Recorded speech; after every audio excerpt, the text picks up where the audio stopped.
so cute. Says we're live. I don't know. See if anybody. Oh, we're live. Okay. Hey, everybody.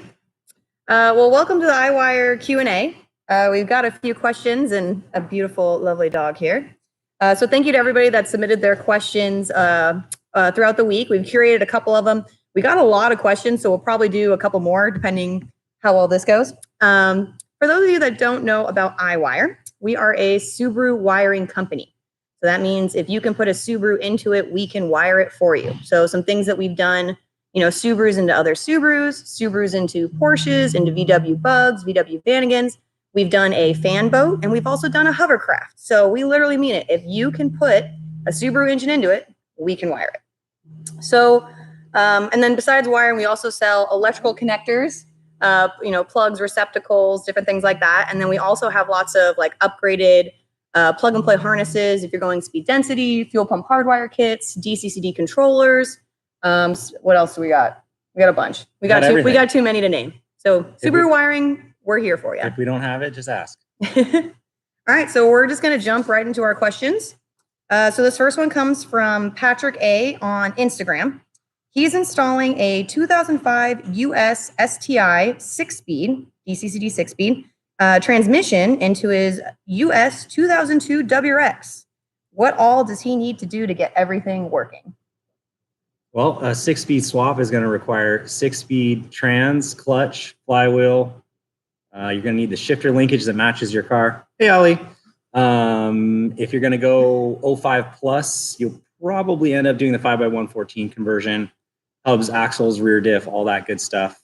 From a wiring standpoint, it's just an adapter and then a DCCD controller.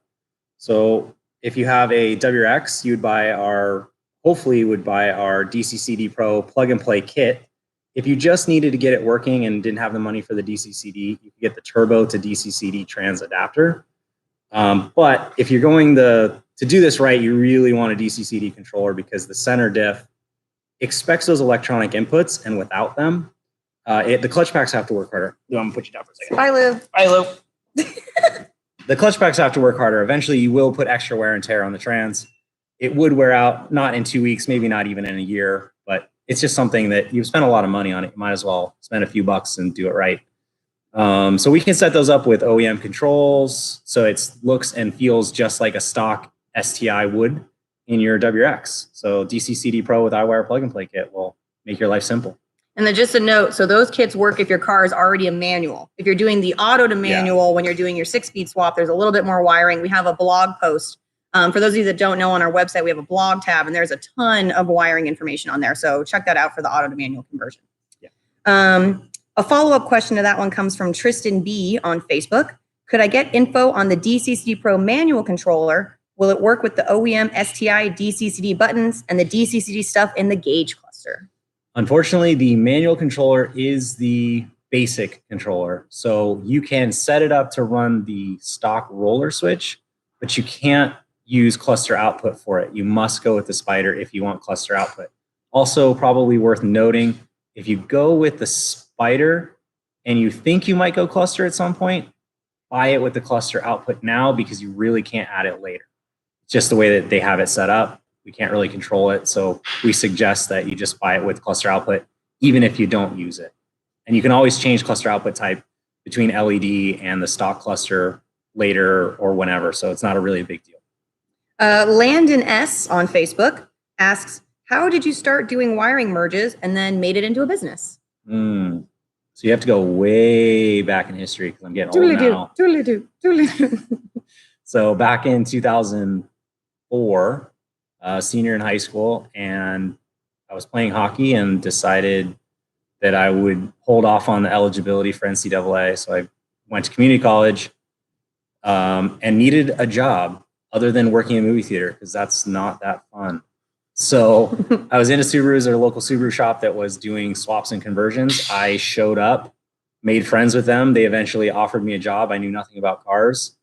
Did some of the mechanical side for a while, but then ended up in the wiring part of it because that's just kind of how my brain works, it turns out. Didn't know it at the time. And then developed a skill set from there, and then left that shop in 2008 to come do this, the wiring only, full time. So most of it, the learning has just been on the job, like anybody else, and just trial and error, and a lot of internet research. If you look in the right places, you will find good answers. How many cars do you think you've been a part of now? Since 08? Since 08? Since iWire started, yeah. Since iWire started? I mean, at minimum, we've done over 1,400 merges. So at something well north of that for all the other people we've had contact with, sell parts to, thousands, easily. Yeah. Easily. All right. The next question here is from Fresh Guy Akeem on Instagram. Do you plan on doing a swap tutorial or install/DIY tutorials of your own parts? Eventually, yeah. We do some of that now. Install guides for what we can do are up.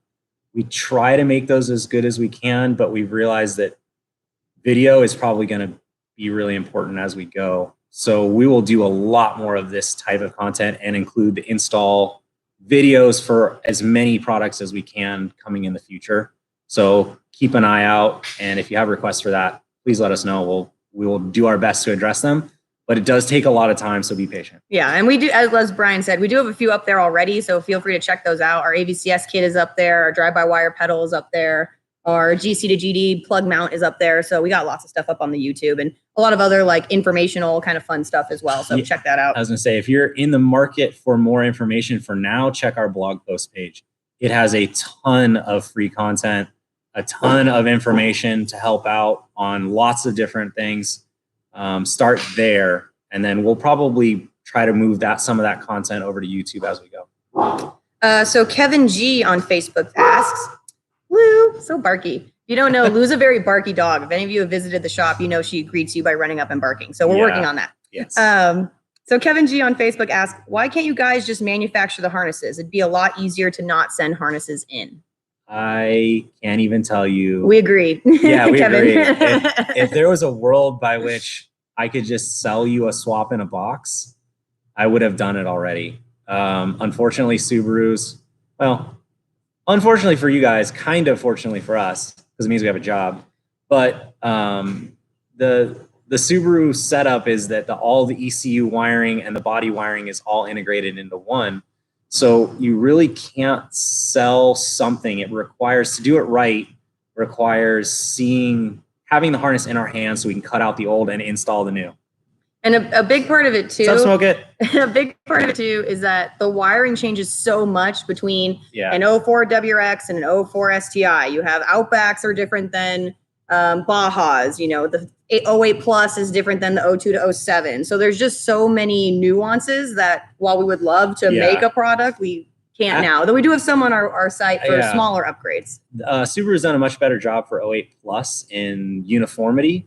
So as we develop more products for those cars, there will be fewer differentiations between models. So we can sell one part that's going to work for a lot. But I think the reality for any of the guys that are in the swap market or older cars, it will always have a service component. We have the new WRX harnesses to swap, so you don't necessarily need a donor car, but I think I don't see a scenario really where that changes, where it's just going to be partially a service.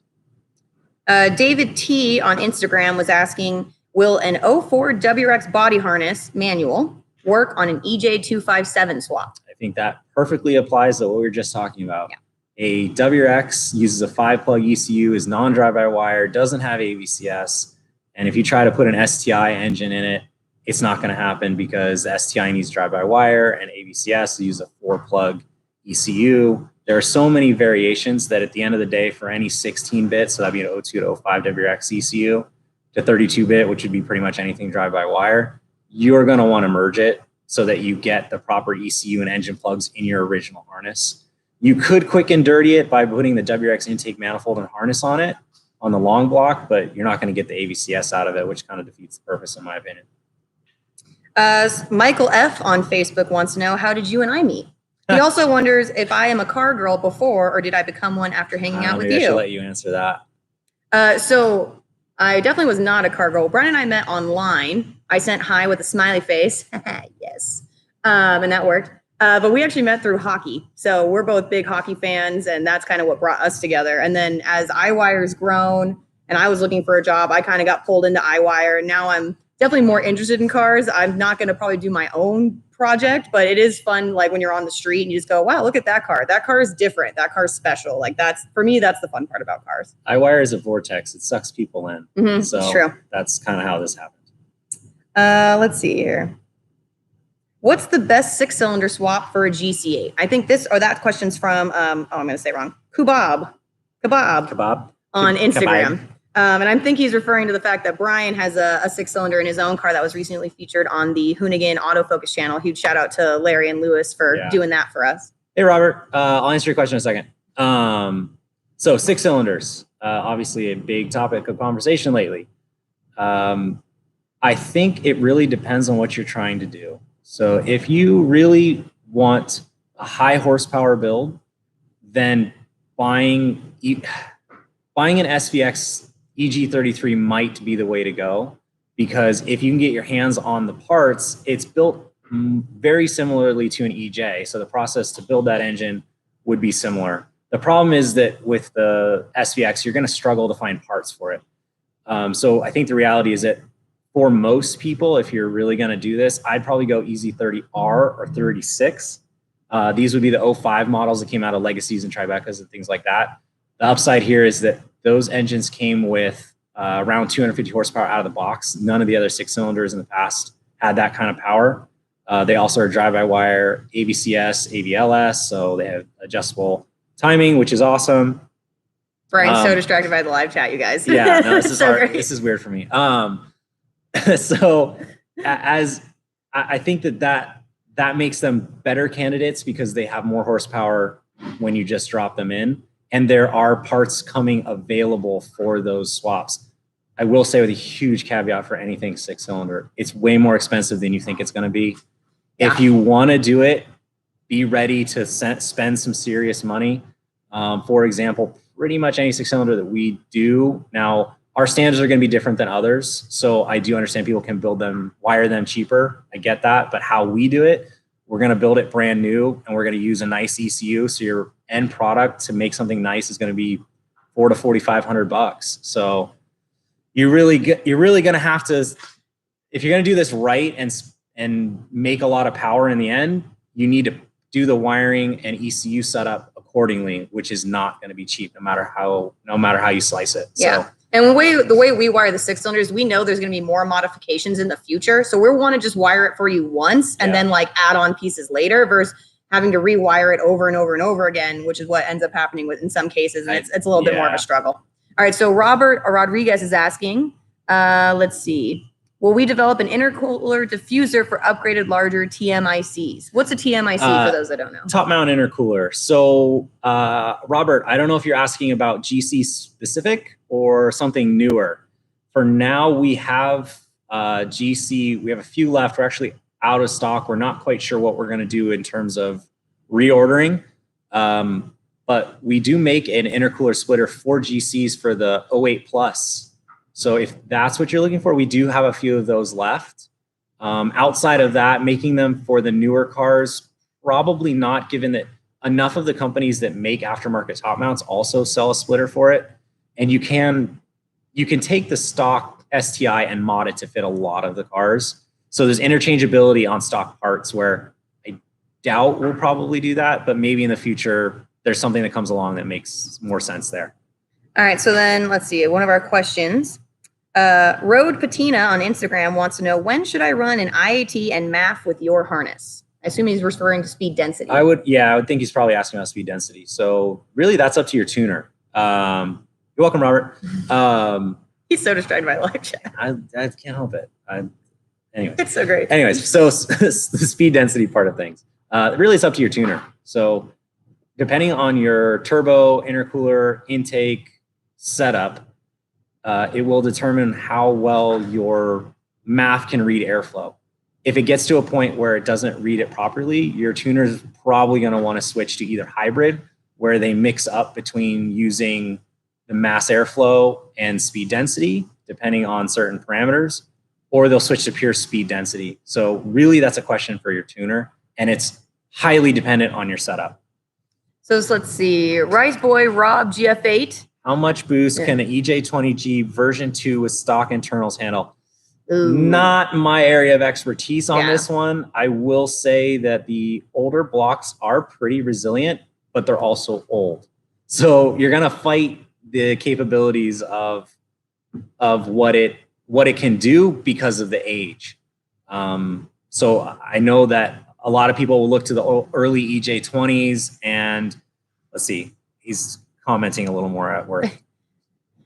Once again, outside of gasket kits, I don't have an answer for that.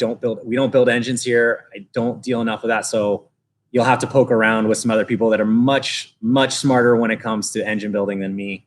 Talk to your local shop, please. I can give you basics, but when it comes to specifics, that's not. I could tell you how to wire it, and we're wiring your car right now, actually. But yeah, you're welcome. Yeah, to poke around. There's a lot of great information on the early 20Gs. They're good. They're really good engines, actually. They just need some freshening up because they're old. All right. So someone asked us on Instagram, what's your favorite project that we've wired up? I mean, other than Bucky's car, because it's awesome. It is a cool car. Speaking of which, hey, when Bucky sees this, advertising. Anyways, that's a really cool car. The hovercraft was fun. Yeah, that was cool. The fan boat, was it the hovercraft or the fan boat? No, it was the fan boat that was for actually a school project. It was a teacher that reached out to us. There was a high school, yeah. And it was a mechanics teacher. So I think that's pretty neat. So something like that. We've done some charity work. There's I can't remember his name right now. He has a race car that he runs around for autism, which is cool. Honestly, just being part of a lot of people's cars that get built, and you guys are out there driving them and are stoked to drive them. That's what I care about. I mean, that's why we do the things that we do, is so that you guys enjoy your cars. So when people come to me with crazy projects, I try to kind of back them off because I want you guys to drive it, not build it. Yeah, that is always the thing. We want people to get out there and drive, and we've learned it's easier to keep it as stock as possible and get it running with the new engine, and then start adding the mods, and then start adding the power. Because if you start adding too many variables at the beginning, you don't know where the problems are when there are problems, which is inevitable with any swap project. This one's making me laugh. He is stuck in, I can't help this. This is a good one. This is from Dave TV in the live chat. He is stuck in GC manual ignition. It's in the on position, won't turn back to the off position. The car runs, but I have to stall the engine to disconnect the battery. Possible wiring issue. I mean, it could be the key lock solenoid is busted. So I would probably just swap the ignition cylinder out in that case. It's probably the mechanism itself, not so much the wiring going into it. They get old and wear out, and usually the case is the key just comes out. I rarely see the key gets stuck, but it's plausible. It makes sense. So yeah, I'd probably be looking for a replacement ignition cylinder there. So Steve G on Facebook. I see you Subaru only though. I will get to that because it is 6-cylinder related. So Steve G was wondering what's next for the RS, your RS. Ooh. So 6-cylinder project is probably where it's going to land. You're welcome, Dave. He's so I'm trying to be friendly to everyone. Are you kidding me? Anyways, 6-cylinder project is probably going to stall out here for the RS. I really want to make it something that I can pass smog with, and obviously that's not going to happen with the 6-cylinder. And the other thing is, it's tough for us to cater to that car because there's fewer of them. So going back to STI is the most likely thing we're going to do, but it also allows us to do some R&D for people who are doing swap cars. So probably what we'll do is, I know somebody asked something about if we're going to work on CAN bus some more. That's probably how that's going to happen. We'll do the STI swap back in the RS, but it'll be a 08 plus, and we'll solve some of the CAN bus issues there so that we can have a best we can do reasonable swap for that. So 6-cylinder probably coming out later this year, early next year, and going back to STI and doing some CAN bus development. So I know some people will be bummed about that, but I think majority of people will be excited to be able to do a dual AVCS swap in their GC. All right, and we want to keep these Q&As not too long, so it's easy for somebody to go through it later. So we're going to do this one last question. Yeah. So from Subaru only, the question was, did you catch the Subi performance video comparing the SVX 6-cylinder versus the later 6-cylinder that we use in Brian's car? Yeah. And can you discuss why we didn't use the older block design, which are typically tougher? I have seen that video. Those guys are incredible. I I really appreciate what they do over there. For me, the reason I didn't go with the SVX is that the original intent of the RS was CAN bus development with the 6-cylinder. At the time, the price for the engine that I wanted to put in that car was just too expensive to kill the R&D budget. So cheap option 6-cylinder, as most people who do 6-cylinders get. Yeah. The problem we ran into is that we were fighting auto ECU problems more than we were fighting CAN bus problems. So I scrapped it and went with the standalone. As kind of mentioned before, I think that it really depends on the project you're doing. The SVX is a great platform in terms of simplicity and its ability to handle boost. But I think that availability of parts, from what I gather, I haven't built one, but from what I'm getting from other people who have, finding the parts to make the upgrade is pretty difficult. So to compensate for that, it's probably easier to go with the 30R or 36, where there are companies that do make parts for the 30R. You could de-stroke the 36 and use the 30R, essentially a 30R platform. And those are handling boost pretty well. So I think that's the future is probably more in the 30R realm than the SVX realm due to availability of parts. Plus the 30R comes with ABCS, AVLS. So that's a nice performance enhancer depending on what you're trying to do. Plus horsepower out of the box, SVX doesn't make a lot. The 30 and the 36Rs make much better power in comparison. All right. Well, thanks for tuning in, everybody. We appreciate the questions you guys submitted on, Facebook and Instagram, as well as during this Q&A. If you guys want us to do this again, let us know. Put your questions in the comments when this gets posted to our page. We're excited to keep sharing Brian's knowledge, because as you can see, he's a Subaru encyclopedia in here. So we want to make that as available to everybody as possible. But I appreciate everybody watching, and I'm sure we'll do another one soon. Before we sign off, I want to acknowledge the people that are asking questions, because thanks for that. Yeah, no, I do. I thank you for that. Robert Rodriguez, I do thank you. Those rare parts on the GC. If you're into it, then you'll get it. For those who aren't GC people, they would be very confused and don't care. But I appreciate that you do. And Rice Boy Rob, we can chat. We're working on your merge. Just shoot me a message and we can try to figure out some stuff. But other than that, we'll sign off and do this again. Leave some comments below, and we'll answer some more questions and try to help people out. All right, take it easy, guys. Have a good one. Stay safe out there, everybody. End stream. Yes, end. I don't know if they see that. They're probably going to see that.